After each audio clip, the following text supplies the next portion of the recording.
அன்னியார் KV Shailaja அவர்கள் குறித்த அறிமுகத்தை நம்முடைய ஆசிரியர் பச்சையப்பன் அவர்கள் ஆற்று வருகிறார்.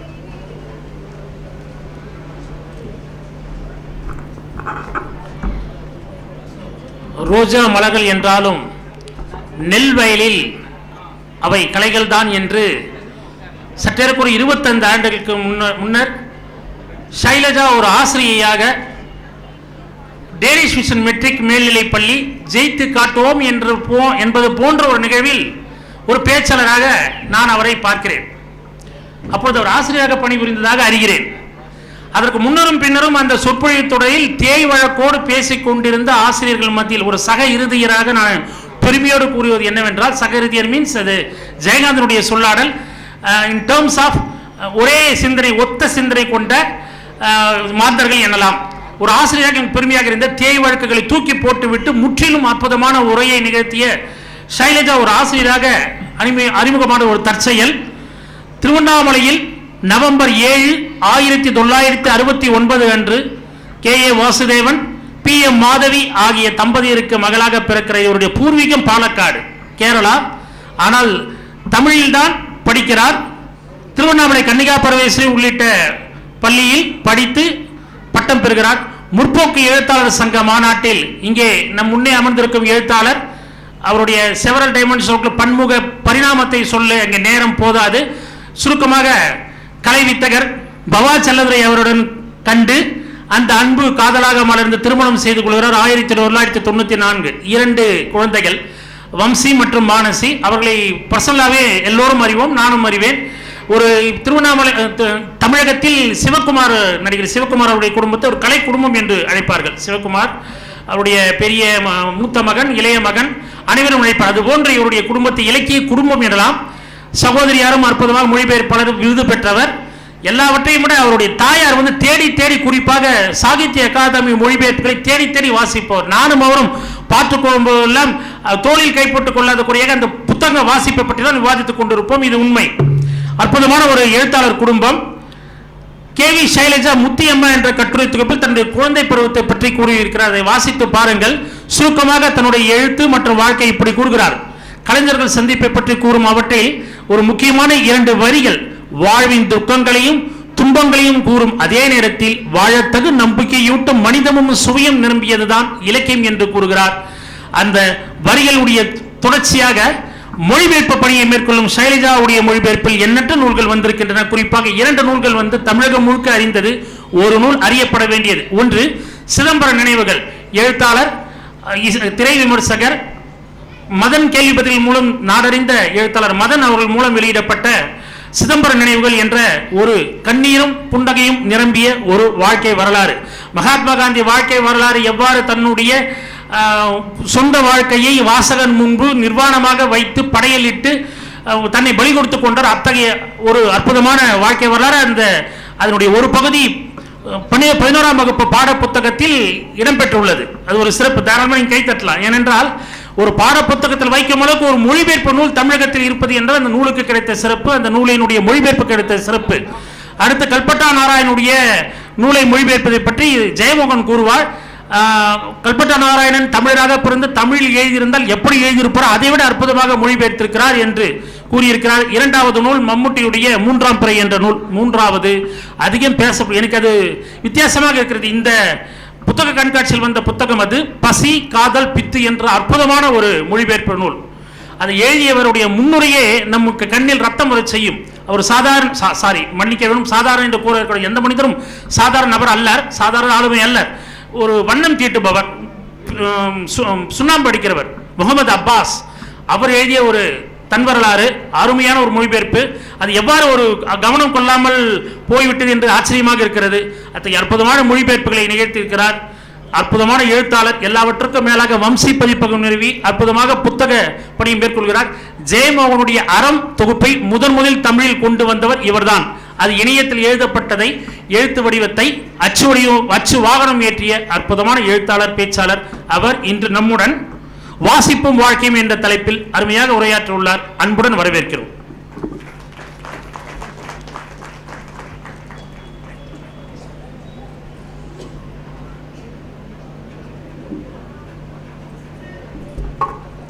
எல்லோருக்கும் வணக்கம்.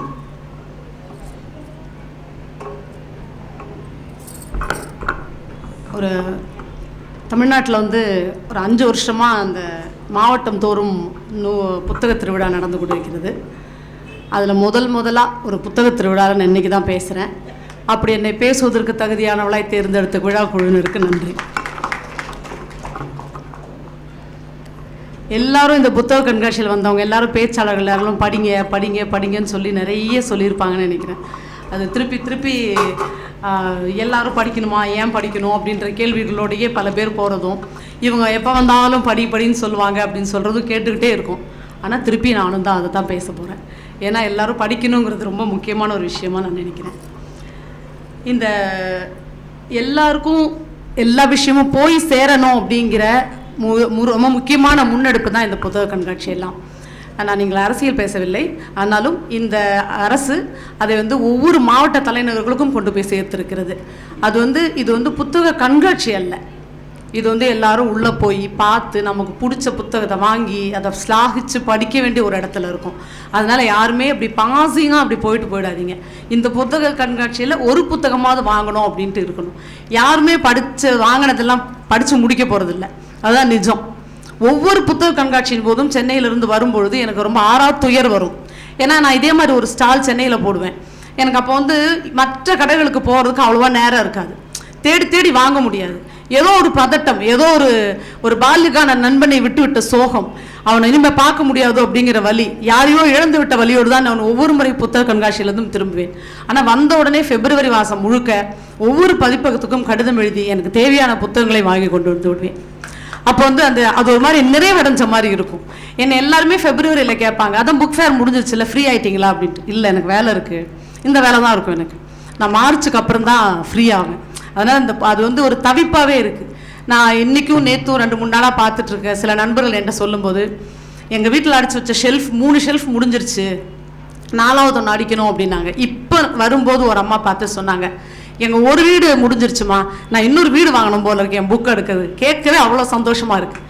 அவர்கள் எல்லோருக்கும் தெரியும், நாம் வாங்கும் இந்த புத்தகங்கள் நம் வாழ்நாளில் படித்து முடிக்க முடியாது என்பது எல்லோருக்கும் தெரியும். ஆனாலும் அந்த புத்தகத்தின் மீதான காதல், அந்த புத்தகத்தின் மேலான ஈர்ப்பு, அது நமக்கு சொல்லிக் கொடுக்க போகிற விஷயங்கள், அதில் இருக்க ஒரு தீராத தாகம் இருக்குல்ல, அதுக்காக தான் திருப்பி நம்ம வரோம். அதனால் இந்த அரசுக்கு ஒரு நன்றி சொல்லணும் அப்படின்னு தோணுச்சு. இப்போது ஒரு இடத்துலையுமே வந்துட்டு நான் வந்து உட்காந்த உடனே பார்த்தேன், அந்த மகரிஷி ஸ்கூலில் பசங்க பெர்ஃபார்ம் பண்ணாங்க இல்லையா, அது பார்த்தோன்னே எனக்கு ஒரு 30-35 வருஷத்துக்கு முன்னாடி ஞாபகம்லாம் போயிடுச்சு. நான் என்னோட கரியர் ஆரம்பித்ததே மகரிஷி ஸ்கூலில் தான். டீச்சராக நான் இப்போ ஜாயின் பண்ணேன். அது வந்து எனக்கு மறக்க முடியாதது. அதுக்கப்புறம் ஒரு 15 வருஷம் பல்வேறு கல்லூரிகளிலும் பள்ளிகளிலும் நான் வேலை செஞ்சாலும், அந்த மகரிஷி ஸ்கூலில் 3 வருஷம் நான் குழந்தைகளோடு வாழ்ந்த காலம் இருக்குல்ல, என் வாழ்நாளில் நான் மறக்க முடியாத காலம். அப்போ வந்து ஸ்கூல் திறந்த போது ஊரில் இருக்கிற எல்லாரும் ஸ்கூலுக்கு அனுப்பிச்சாங்க. மகரிஷி ஸ்கூலுக்கு வந்த முதல் சிபிஎஸ்சி ஸ்கூல், அது திருவண்ணாமலைக்கு வந்து முதல் சிபிஎஸ்சி ஸ்கூல்.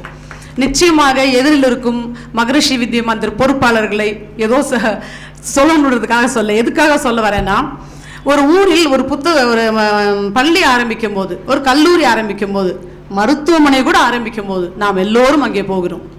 நம்ம பிள்ளைகளை கொண்டு போய் சேர்க்குறோம், காலேஜில் கொண்டு போய் சேர்க்குறோம். அந்த காலேஜில் இன்ஃப்ராஸ்ட்ரக்சர் சரியாக இருக்கா, டீச்சர்ஸ் சரியாக இருக்காங்களா, அதெல்லாம் நம்ம பார்க்குறதே இல்லை. கொஞ்சம் பேர், எனக்கு சொந்தக்கார ஒரு பாப்பாவே இருக்கா, அவள் சொல்கிறா, சித்தி நான் வந்து எங்கள் வீட்டில் இப்போ கல்யாணம் பண்ணிட்டு போன வீட்டில் பக்கத்தில் ஒரு ஹாஸ்பிட்டல் ஆரம்பிச்சிருக்காங்க, இவங்க எல்லாரும் மொத்தமாக வண்டி கட்டிட்டு அந்த ஹாஸ்பிட்டலுக்கு போகிறாங்க அப்படின்ட்டு. ஸோ ஒரு புதுசாக வந்திருக்கிற ஒரு விஷயத்தை பார்க்கறதுக்காக மக்களுக்கு எவ்வளோ ஆர்வம் இருக்குது அப்படின்னு தோணுது. ஆனால் புத்தக கண்காட்சிகள் மட்டுமே அந்த ஆர்வம் வருவதில்லை. புதுசாக தானே இருக்குது, 4 வருஷமாக தானே நம்ம ஊருக்கு வருது, அப்போ திருப்பி வரணும் அப்படின்னும், இங்கே வந்து நிறைய புத்தகங்கள் வாங்கணும் அப்படின்னும் ஏன் தோண மாட்டேங்குது? ஏன்னா நான் வெறும் பேச்சாளராகவோ மொழிபெயர்ப்பாளராகவோ எழுத்தாளராகவோ மட்டும் இல்லை, ஒரு பதிப்பாளராகவும் சமூக அக்கறையோடும் நான் பேசுகிறேன். தயவுசெய்து தப்பாக நினச்சிக்காதீங்க. ஏதோ ஒரு கடை உள்ளே போட்டிருக்கா, அவள் ஏதோ வாங்க சொல்கிறா அப்படின்னு மட்டும் நினச்சிடாதீங்க. 100 கடைகள் இருக்கிறது, லட்சக்கணக்கான புத்தகங்கள் இருக்கின்றன. தேர்ந்தெடுத்து ஏதாவது ஒன்றையாவது வாங்க வேண்டும் என்ற ஆசையில் தான் நான் இதை பேசுகிறேன்.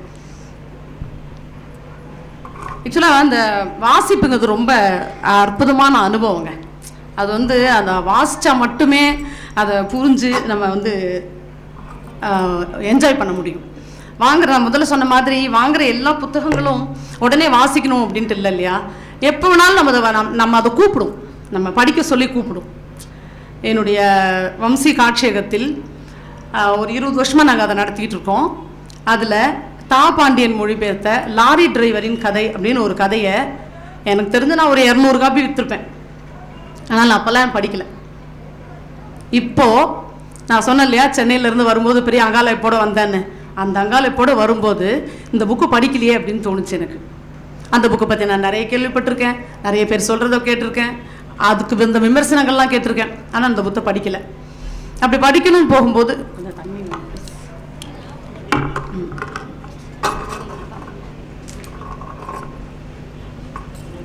போதும் ஒன்று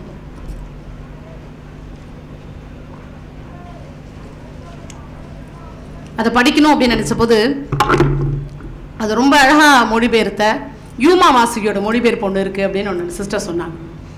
அந்த புத்தகம் எனக்கு தெரியும், ஆனால் இன்னும் வாசிக்கவில்லை. சிகப்பு தலைக்குட்டை அணிந்த பாப்புலர் மரக்கன்று என்ற அந்த புத்தகத்துடைய பெயர். லாரி டிரைவரின் கதை என்றும் ஒரு மொழிபெயர்ப்பு இருக்கிறது. சிகப்பு தலைக்குட்டை அணிந்த பாப்புலர் மரக்கன்று. எந்த பதிப்பகம் போட்டாங்கன்னு மேடைக்காக நான் சொல்ல விரும்பவில்லை. அந்த புத்தகம் யூமா வாசுகியோட மொழிபெயர்ப்பில் வந்திருக்குது. நான் பிப்ரவரி மாதம் அதை படித்தேன். நண்பர்களே, சில நேரங்களில் ஒரு யோகா பண்ணா, தியானம் பண்ணா மனசு ரொம்ப நல்லா இருக்கும், பறக்கிற மாதிரி இருக்கும். அப்படியே நீங்கள் படுத்துட்டு இருக்க அந்த யோகா மேட்லேருந்து 1 இன்ச்சு பறக்கிற மாதிரி, மிதக்கிற மாதிரி, பஞ்சு போல் ஆகிற மாதிரி இருக்கும்னு சொல்லுவாங்கல்ல, அதெல்லாம் ஆனேன். அந்த புத்தகம் என்னை அப்படியெல்லாம் ஆக்கியது. அதில் வர்ற ஒரு லாரி டிரைவர், அந்த லாரி டிரைவர் வந்து என்னை அப்படி பறக்க வச்சார். அவங்க மனைவி இது மாதிரி வாழணும் அப்படின்னு ஆசையாக இருந்தது. ஒரு கட்டத்தில் அவர்கள் இருவரும் பிரிக்கிறார்கள், வேறொரு நட்போடு இருக்கிறார்கள். அந்த நாவல் முழுக்க வெறும் 120 பக்கம்தான். 120 பக்கத்தில் யாருமே கெட்டவர்கள் இல்லை. ஒரு மனிதன் கூட அந்த நாவலில் இந்த பையன் இந்த மாதிரி பண்ணிட்டானே, இப்படி ஒரு தப்பு பண்ணிட்டானே அப்படின்னு தோணவே இல்லை. ஆனால் அந்த கதை அவ்வளோ நல்லா இருக்கு. இப்போ என்னமோ பிரச்சனை வருது, நல்ல கதை நல்லா இருக்கு, பிரச்சனையே இல்லை, கஷ்டமே இல்லை அப்படின்னு சொன்னால் ஏதோ ஒரு சும்மா ஒரு ஏதோ பேசிட்டு கொஞ்சம் சிரிப்பு மூட்டிட்டு போகிறாங்களா? அதுவும் இல்லை. ரொம்ப ஆழமான விஷயங்களே சொல்லுது, ரொம்ப ஆழமாக நம்மளை பாதிக்குது. அப்போ நான் நினச்சேன், இந்த புத்தகத்தை நான் இவ்வளோ வருஷம் படிக்காமல் இருந்துட்டேன்னு. ஆனால் அது புள்ளி வைக்காமல் கமா வச்சு சொல்கிறேன், அந்த புத்தகத்தை நான் அவ்வளோ நாள் வாசிக்காமல் இருந்ததும் மிகச்சரியாக இந்த மாதம் நான் வாசிக்க வேண்டி இருக்க வேண்டும் என்பதும் எனக்கானது. ஏன்னா அவ்வளவு அப்படி ஹீல் பண்ணுச்சு என்ன. பெரிய வேற ஒரு துயரத்தில் இருந்தேன் நான். அந்த புத்தகம் என்னை எல்லாவற்றிலும் மீட்டு ஒரு பஞ்சு மாதிரி ஆக்கி, ஒரு சின்ன பனித்துளி ஆக்கி என்னை இந்த பூமியில் பறக்க விட்டு இருக்கிறது. அந்த அனுபவம் தான் நண்பர்களே வாசிப்பு அப்படிங்கிறது. அது வந்து வாசிச்சா மட்டும்தான் கிடைக்கும். புத்தகத்தை தேர்ந்தெடுத்து வாசிக்கும் போது மட்டும்தான் அது கிடைக்கும். அந்த புக்கை படிச்சுட்டு தான் ஜெயகாந்தன் வந்து ஒரு வீடு ஒரு மனிதன் ஒரு உலகம் கதை எழுதியிருக்காரு. அதில் ஒரு லாரி டிரைவர் கேரக்டர் வரும்.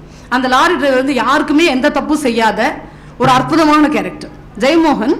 அந்த லாரி டிரைவரின் கதை நான் ஒரு கதை சொல்கிறேன் இல்லைங்களா, அந்த கதையிலிருந்து இன்ஸ்பயர் ஆகி தான் இந்த கதையை எழுதுனாங்க அப்படின்னு சொல்லுவாங்க. அந்த ஜெயகாந்தனோட அந்த கதையிலையும் பார்த்தீங்கன்னா எந்த ஆளுகளுமே தப்பு இல்லாமல், திட்டாமல், அதிர்ந்து பேசாமல் இப்படியான ஆட்களாக இருப்பாங்க. ஸோ இது வந்து அந்த புத்தகத்தை தேடி தேடி வாசிக்கும் போது தான் நண்பர்களே அந்த விஷயம் நமக்கு ரொம்ப நல்லா தெரியும். ஆனால் நம்ம வந்து ரொம்ப ஈஸியாக ஒன்று சொல்லிப்போம், எனக்கு படிக்கிறதுக்கு நேரம் இல்லை, எப்போ காலையில் எழுந்து ஓட வேண்டியிருக்கு. இப்போது எல்லாருமே என் வயது உள்ள பெண்கள் எல்லாருமே 2 பேரும் வேலை பார்க்குறோம். அதனால் வீடு வந்து குழந்தைங்களை பார்க்க முடியல, வேலை பார்க்க வேண்டியிருக்கு, அவசரமாக ஓடுறோம் அப்படின்னு சொல்லிட்டு இருக்கிற நாம தான் எல்லா மஞ்சள் தண்ணிக்கும் போகிறோம், எல்லா வளகாப்புக்கும் போகிறோம், கல்யாணங்களுக்கு போகிறோம், கர்மாதிகளுக்கு போகிறோம், எல்லா இதுக்கும் போகிறோம். ஆனால் நம்மகிட்ட இருக்காத நேரம்னு பார்த்தீங்கன்னா அது படிக்கிறதுக்கு மட்டும்தான். சில பேர் கேட்பாங்க, என்ன படிக்கிறீங்க, ராத்திரியில் லைட் போட்டு என்ன படிப்பீங்க அப்படின்னு சொல்லிட்டு எனக்கு தோணும். ஒரு ராத்திரியில் படிக்காமல் என்ன பண்ணுவாங்க அப்படின்னு எனக்கு தோணும். அப்படியே எதிரெதிரில் இருக்கிற ஒரு விஷயம் தான் வச்சுக்கோங்களேன். நான் வந்து அவங்க டிஜிபி திலகவந்தி வந்து எனக்கு அவங்க டிஜிபியாக இருக்கும்போதுலேருந்து, அதுக்கு முன்னாடி ஐஜியாக இருக்கும்போதுலேருந்து எங்கள் குடும்பத்தோடு மிக நெருக்கமான நட்புடையவர். அவங்க சொல்லுவாங்க, டிஜிபி ஆன போது நான் ஏன் அந்த பதவியை திருப்பி சொல்கிறேன் அப்படின்னு சொன்னால், that is director general of police. தமிழ்நாட்டின் காவல்துறையின் தலைவராக திலகவதி இருந்த பொழுது ஒவ்வொரு நாளும் 4 மணி நேரம் படிப்பாங்களாம். நாமெல்லாம் என்ன பண்ணிட்டோம்? ஒன்றுமே இல்லை. அந்த மேடம் கரெக்டாக சொல்கிறாங்க, நாமெல்லாம் ஒன்றுமே பண்ணல. ஒன்றுமே பண்ணாது, நமக்கு படிக்கிறதுக்கு நேரம் இல்லைன்னு சொல்கிறோம். அவங்க 4 மணி நேரம் படித்து 2 மணி நேரம் எழுதிவிட்டு தான் தூங்குவேன் அப்படின்னு சொன்னாங்க. நான் கேட்பேன், எத்தனை மணி நேரம் தூங்குவீங்க மேடம்னு கேட்பேன். 2 மணி நேரம் தூங்குவேன் ஷைலு அப்படின்னாங்க. அவங்களுக்கு அது போதும். ஏன்னா வாசிக்கிறதுலையும் எழுதுறதுலையும் தன்னோட ஆன்மா மிகவும் நிம்மதியாகி விடுகிறது, சாந்தம் அடைகிறது, நிறைவடைகிறது. அதெல்லாம் அவங்களுக்கு தனியாக அதுக்கெல்லாம் டைம் வேணாம். ஒரு இந்த ரொம்ப சொல்லுவாங்கல்ல, exact time, golden time, prime டைம்லாம் சொல்லுவாங்கல்ல, அந்த மாதிரி ஒரு 2 மணி நேரம் தூங்கினா எனக்கு போதும், மற்ற நேரங்கள் என்னால் முடிகிற வரைக்கும் நான் படிக்கணும்னு ஆசையாக இருக்குது ஷைலுன்னு அப்படி சொல்லிட்டு இருப்பாங்க. ஆனால் இது வந்து இது ஏதோ திடீர்னுலாம் வந்துடாதுங்க. இந்த படிக்கணும் அப்படிங்கிறதும் புக்கு போய் வாங்கணும் அப்படிங்கிறதும் நம்ம எவ்வளோ செலவு பண்ணுறோம், நிறைய செலவு செய்கிறோம், பல விஷயங்களுக்கு செலவு பண்ணுறோம். ஆனால் இந்த புக்கு வாங்குறதுக்கு அப்படின்றது செலவு பண்ணுற மனசும் அது எப்படி படிக்க ஆரம்பிக்கிறதுன்றது ரொம்ப ஒரு பயிற்சி தான். அது ஒரு குழந்தையிலேருந்தே அது வர வேண்டிய பயிற்சியாக தான் நான் நினைக்கிறேன். ஆனால் எப்போ ஒரு ஃப்ரேஸ் எனக்கு ஞாபகம், it's not too late to learn something அப்படின்னு ஒரு வரி உண்டு. எதை கற்றுக்கொள்வதற்கும் நாட்கள் போய்விட்டதுன்னு நம்ம நினைக்க வேண்டாம். குழந்தையில படிக்க சொன்னாங்களே, நம்ம தான் பெரியவங்களாயிட்டமே பரவாயில்ல அப்படின்னு சொல்லிட்டு ஐஸ் வச்செல்லாம் போயிட முடியாது, பெருசாயிட்டு கூட படிக்கலாம். ஆனால் குழந்தைகளை படிக்க வைக்கிறதுக்கு ஒரு நல்ல வழி இருக்குது. நம்ம வீட்டு குழந்தைகள் வந்துட்டு இரவில் அவங்க தூங்கும்போது தயவு செய்து ஃபோனும் வேறு எதுவும் கொடுக்காம அவங்களுக்கு கதை சொல்லுங்க. அது மாதிரி அந்த குழந்தைகளின் இரவுகளை சந்தோஷமாக்கக்கூடிய, இரவுகளை வண்ணமயமாக்கக்கூடிய, இசைமயமாக்கக்கூடிய ஒன்றுமே இல்லை என்று எனக்கு தோன்றுகிறது. நான் சிறு வயதிலேருந்து என் மகன் ஊங்குட்டி கேட்குற நாள்லேருந்து நான் அவனுக்கு கதை சொல்லுவேன். 2 வயசுலேருந்து நினைக்கிறேன், என்னுடைய ஞாபகம் சரியாக இருந்தால் சொல்லுவேன். அவன் 17 வயசில் காலேஜுக்கு போனப்போ ஃபஸ்ட்டு ஃபோன் பண்ணி அழுதான். அம்மா முதல் நாள் நான் அவன்கிட்ட கதை கேட்காம தூங்குறேன், எல்லாம் தூங்க முடியலை அப்படின்னு சொன்னான். நீ படிக்க ஆரம்பி அப்படின்னு சொன்னேன். நான் நம்ப வேண்டும் நண்பர்களே, எனக்கு ரொம்ப சந்தோஷமாக இந்த இடத்துல நான் சொல்லிக்க விரும்புகிறது என்னென்னா, நானும் என் கணவரும் படித்ததை விடவும் மிக அதிகமாக எங்களை தாண்டி சென்று விட்டான் என்று தான் சொல்ல தோன்றுகிறது. நாம் எல்லோரும் புத்தகங்களை ஒரு ஷெல்ஃபில் அடுக்கி நம்மளுடைய துணிமணிகளையும் ஆபரணங்களையும் பீரோவில் போட்டு பூட்டி வைத்துக் கொண்டிருப்போம். அவன் மாறாக தன்னுடைய துணிகளை ஒரு டிராவல் பேக்கில் போட்டு மூடிட்டு பீரோ முழுக்க புக் அடிக்க வச்சுட்டு அதை பூட்டிட்டு சாவியை போட்டு போய்கிட்டு இருக்கான். இதை நான் எந்த விதத்திலையும் என் மகனை பற்றி சொல்ல வேண்டும் என்ற எந்த ஆசையும் இல்லை. ஆனால் குழந்தைகளை படிக்க வைத்தால் இப்படி நல்ல தலைமுறை உருவாகும் என்பதற்காக ஒரு சின்ன உதாரணமாக அவரை சொல்கிறேன். நேற்று ஒரு குழந்தை எங்கள் வீட்டுக்கு வந்திருந்தான். அந்த குழந்தை வந்து பார்த்துட்டு என்னோட ஆஃபீஸ்க்கு வந்து உட்காந்தாங்க. அப்போ நான் கேட்டேன், படிக்கிறியா கண்ணே, இந்த மாதிரி புக்ஸ், குழந்தைங்களுக்கான புக்ஸ் எல்லாம் இருக்கணும்னு. அவன் ரொம்ப ஒரு மனசு ரொம்ப சலிப்போட விரக்தியோட ஒரு மொழியில் அவன் சொன்னான், படிக்கவே முடியல ஆண்டி, சப்ஜெக்ட் படிக்கவே எனக்கு நேரம் இல்லை ஆண்டி அப்படின்னு சொன்னான். இந்த சப்ஜெக்ட் படிக்கவே நேரம் இல்லைன்னு சொல்கிற குழந்தைங்களை பார்க்கும்போது எனக்கு ரொம்ப பரிதாபமாக இருக்குது. ஏன்னா அதுக்கு நாமெல்லாம் சேர்ந்து ஒரு காரணம். அந்த குழந்தைங்கள எப்படியாவது ஒரு டாக்டர், அது வந்து அப்படியே டாக்டர், டென்டிஸ்ட்டு, வெட்டினரி டாக்டர், அப்படி போய் ஹோமியோபதி, சித்தா, ஏதாவது ஒன்று டாக்டர்னு வந்துட்டா பத்தாதான்னு படிக்க வைக்கிறோம். அந்த குழந்தைக்கு அதை படிக்க முடியுமா, அதனால் அது செய்ய முடியுமா அப்படின்னு எந்த விஷயத்தையும் நம்ம யோசிக்கிறதே இல்லை. நான் எனக்கு கிடைக்காத ஒரு விஷயம், நான் கனவு கண்டே அதை முடியல அப்படின்னு குழந்தைங்க மேலே ஏற்றி சொல்லி அவங்களுக்கான அந்த முக்கியமான படிப்பு, வாசிப்பு அப்படின்றதெல்லாம் இல்லாமல் போய் இந்த 5 சப்ஜெக்ட் இருக்குல்ல, அது இப்போ கூட நிறைய வந்துருச்சுன்னு நினைக்கிறேன். நான் வேலை பார்க்கும்போது அந்த சப்ஜெக்ட் இப்போ ஒரு 12-13 சப்ஜெக்ட் இருக்கும்னு நினைக்கிறேன். அப்படி ரொம்ப வேரியேஷனோட குழந்தைங்க படிக்கும்போது அந்த குழந்தைங்களுக்கு நிஜமாவே படிக்க நேரம் இல்லை. ஆனால் அந்த படிக்க முடியாத அந்த குழந்தைகள் இருக்காங்கல்ல, நீங்கள் என்ன வேணாலும் படிக்க வைங்க, ஐசிஐசி சிலபஸ்ஸு, சிபிஎஸ்சி சிலபஸ்ஸு, இன்னும் என்னென்னமோ சிலபஸ் எல்லாம் வந்துருச்சு, படிக்க வைங்க. அவங்க படிக்கட்டும், ஹையர் எஜுகேஷன் போட்டும். அதுக்கப்புறம் அவங்க என்ன பண்ணுவாங்க, நிறைய பணம் சம்பாதிப்பாங்க. பணம் சம்பாதிச்சு உங்கள் வீட்டில் இருக்க போகிறதில்ல, நம்ம எல்லாரையும் அனாதைகளாக்கிட்டு, அல்லது தனி அனாதைகள் மீன்ஸ் அப்படி சொல்கிறேன் நான், தனியாராக்கிட்டு அப்பா அம்மாக்கள் மட்டும் வீட்டில் இருக்க, அவங்க எங்கேயோ போய் அமெரிக்காவில் போய் சம்பாதிச்சு உங்களுக்கு பணமாக அனுப்புவாங்க. அனுப்பிட்டு அதை நம்ம வாங்கி வச்சுப்போம். அதை வாங்கி வச்சுட்டு பிள்ளைங்க வந்து 2 வருஷத்துக்கு ஒரு தடவை வரும், 2 மாதம் லீவுக்கு வருவாங்க. லீவுக்கு வரும்போதே 2 மாதம் எவ்வளோ ஊருக்கு சுற்றணும், எங்கெல்லாம் போகணும்னு பிளான் பண்ணிட்டு வருவாங்க. அதெல்லாம் பிளான் பண்ணுவாங்க. நாம் இங்கே இருந்து நம்ம பார்த்தோம், அவங்களுக்கு என்னெல்லாம் முறுக்கு, சீடை, மிளகாத்தூள், அந்த தூள் இந்த தூள்னு அரைச்சி அவங்களுக்கு கொடுத்து அனுப்புவோம். படிக்கிற பிள்ளையாக இருந்தால் கொஞ்சம் ஒரு 5 கிலோக்கு புக்கு கொடுத்து அனுப்புவோம். அப்புறம் பெரியவர்கள் மரணத்தை பார்த்து எதிர்பார்த்து கொண்டு வாழ்ந்து கொண்டிருக்கிறோம். இதுதான் ரொம்ப ரியாலிட்டியாக இருக்குது. பல குடும்பங்களில் வயதானவர்கள் பிள்ளைகள் எல்லாம் வெளியூருக்கு அனுப்பிவிட்டு மரணத்தை எதிர்கொண்டு காத்திருக்கிறார்கள். என்னுடைய நண்பர் பேசுவதற்கிடையில் ஒரு முறை சொன்னார், கேரளாவில் எல்லா வீடுகளும் மிகப்பெரிய பெரிய வீடுகள் இந்த பைபாஸில் கட்டியிருக்காங்க ஷெல்லிஜா அப்படின்னாரு. நான் சொன்னேன், அது என்ன பைபாஸில், நான் அவ்வளோ குறிப்பிட்டு சொல்கிறீங்க அப்படின்னு கேட்டேன். ஆமாம், எல்லாருமே இடம் வாங்கி பைபாஸில் வீடு கட்டியிருக்காங்க. அது என்ன பெருமைன்னு தெரியுமா உங்களுக்கு? இல்லை, தெரியல. இப்படி பைபாஸில் கிராஸ் பண்ணி போவால ஒரு காரில், அப்படி போகும்போது இது சாக்கோவோட வீடு, இது மேனோன் வீடு அப்படின்னு சொல்லணுமா. அந்த கௌரவத்துக்காக பெருசு பெருசாக வீடு வாங்கி கட்டிடுவாங்க. கட்டிட்டு பிள்ளைங்க எல்லாம் என்ன பண்ணுறாங்க, ஃபாரினுக்கு போயிடுவாங்க. இந்த அப்பா அம்மா மட்டும் இங்கே இருப்பாங்க. அப்போது இந்த அப்பா அம்மா வந்து என்ன பண்ணணும் அப்படின்னு சொன்னால், அவங்களுக்கு கரெக்டாக அவங்க வர்ற பணத்தை அக்கௌண்ட்டில் போட்டு இங்கே சேர்த்து வைக்கணும், அவ்வளோதான். அதில் யாராவது ஒருத்தர் செத்து போயிட்டாங்கன்னா என்ன பண்ணுறது அப்படின்னும் போது அந்த ஒரு ஆள் இருப்பாங்க மீதி.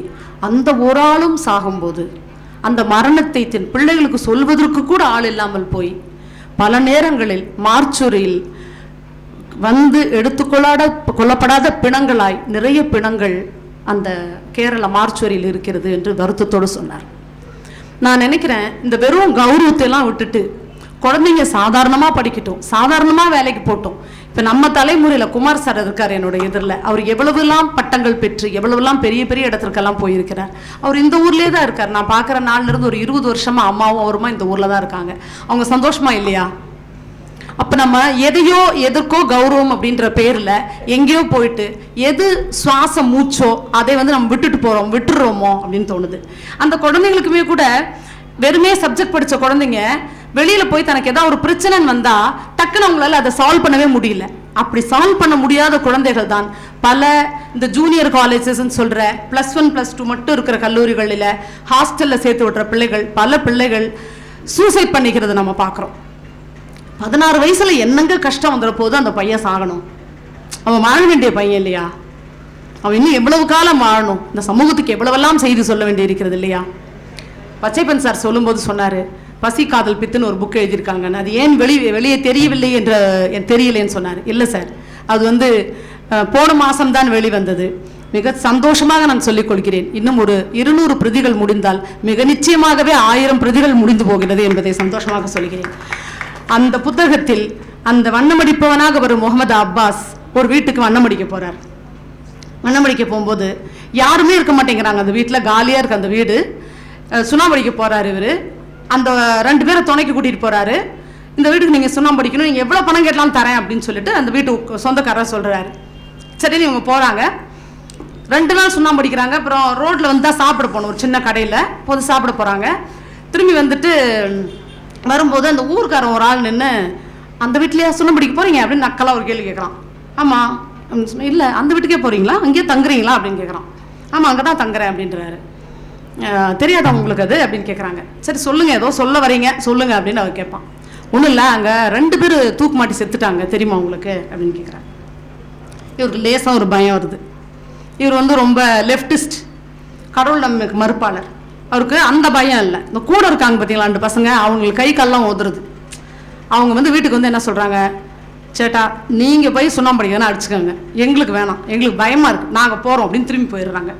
இப்போ இவர் என்ன பண்ணுறாரு, மகளோட கல்லூரி ஃபீஸ் கட்டணுன்றதுக்காக நான் தனியாகவே இது சுண்ணாம்படிச்சு தரேன் அப்படின்னு சொல்லிட்டு அந்த வீட்டு ஓனர்கிட்ட சொல்லி அந்த வேலையை வாங்கிக்கிறார். அதெல்லாம் இல்லை நண்பர்களே விஷயம். அந்த வீட்டில் எல்லா அறைகளையும் முடித்துவிட்டு கடைசியாக ஒரு அறையை அந்த வீட்டின் சொந்தக்காரர் திறந்து காட்டுகிறார். திறந்து காட்டும்போது அவர் சொல்கிறார், நான் உண்மையை சொல்கிறேன், இந்த வீட்டில் தான், இந்த ரூமில் தான் அந்த பையன் செத்து போனான் அப்படின்னு சொல்கிறார். இவர் அந்த அறையை திறந்து பார்க்கும்போது ஒரு ரோஜா வண்ண நிறத்தில் டிஸ்டம்பர் அடித்த அந்த அறையில் நிறைய இடங்களில் உன்னால் முடியும், நீ தான் ஜெயிப்பாய், நீ உன்னால் முடியவில்லை என்றால் வேறு யாரால் முடியும், நீ வளர்ந்தே தீர்வு, இப்படியே பாசிட்டிவ் தாட்ஸாக எழுதி வச்சுருக்கோம் அந்த ரூமில்.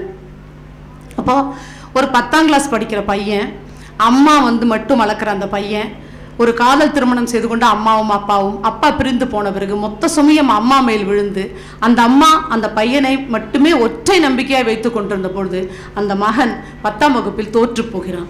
இந்த தோல்வியை தன் அம்மாவுக்கு எப்படி கடத்த முடியும் என்று பயந்து அந்த குழந்தை அந்த ஃபேனில் தூக்கு போட்டு தொங்கி செத்துறது அந்த நிகழ்வு இருக்கு. இவர் போய் பார்க்குறாரு. இவர் போய் பார்க்கும்போது அந்த ஒரு ஸ்டூல் போட்டு ஏறி மேலே நின்று அந்த ஃபேனில் வந்து அவர் அதை பெயிண்ட் அடிக்கிறதுக்காக அந்த ப்ரஷ்ஷை போட போகிறாரு. அந்த சுருக்கு கயிறு வந்து அந்த சுண்ணாம்பு மேலே இருக்கிற சுண்ணாம்பில் பட்டு அந்த ஃபேன் கொக்கிலையும் பட்டு அந்த இடத்துல மட்டும் கொஞ்சம் கலைஞ்சு போயிருக்கிறது அவருக்கு தெரியுது.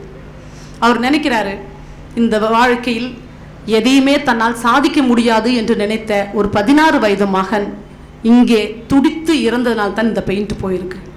நான் இதை மறைத்தே ஆக வேண்டும், மறைத்து வேறு யாருக்காவது இது வாழ்க்கைக்கான இடம் என்று நான் கொடுக்க வேண்டும் அப்படின்னு நான் பெயிண்ட் அடிச்சுட்டு வந்தேன் அந்த வீட்டுக்கு அப்படின்னு சொல்கிறார். இப்போ நாம் பார்க்குற ஒரு இன்ஸ்டன்ட், இது நிறைய இன்ஸ்டன்ட்டுகள் பார்க்குறோம்.